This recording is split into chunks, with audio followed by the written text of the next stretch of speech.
So we just had a closing for a condo in Buckhead, so exciting. But condos in Atlanta and really throughout the country are having some challenges right now. Home buyers are having trouble getting their loans. Can you tell us more about why and what's going on? Sure, yes. So earlier this year, in January of 2024, Fannie Mae decided to start enforcing a guideline that they've had in place for quite some time now.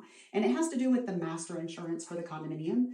And it's affecting different areas in different ways. But here in the Atlanta market, it's the water deductible is what we're focused on here. And so it has to do with the level of the water deductible per unit compared to the overall insurance. And so what we're finding is that those water deductibles are too high compared to the building insurance. What we can do is ask the HOA to reduce the per unit deductible to bring it down to a conforming level.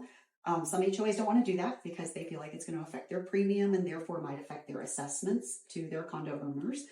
There are a few things we can do, some language we can add to the master policy that can potentially work around that.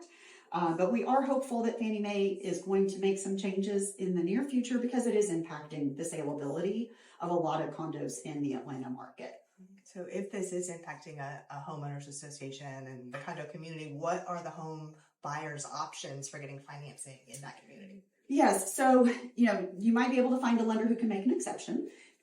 We can also look at doing what's called an FHA spot approval, which is an approval just on that specific unit. It's not covering the entire community. No other lender or borrower can use that approval. It is specific to that buyer and to that unit. But that is something we can do. Just takes a little longer. It's a little riskier, but it is something we can do. And we can also go back to the HOA management company with the language that could potentially be added to the master policy and ask them to make that change. We have seen that be successful in a couple of buildings in Buckhead.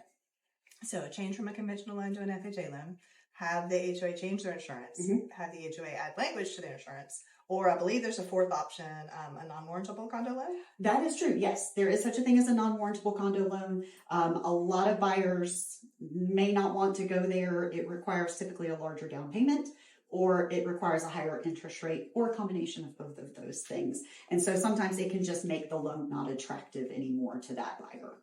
But yes, that is an option. So this is definitely impacting, as you said, being able to buy a condo in the Atlanta area and home values for condos in Atlanta. So it's something that homeowners associations, board members need to have on their radar. Absolutely. Yes. Where can we find you? So Debbie Campbell with Ameris Bank. And if anybody wants to reach out to me, you can find me on the internet and just look up Debbie Campbell at Ameris Bank. Thank you. Absolutely. My pleasure.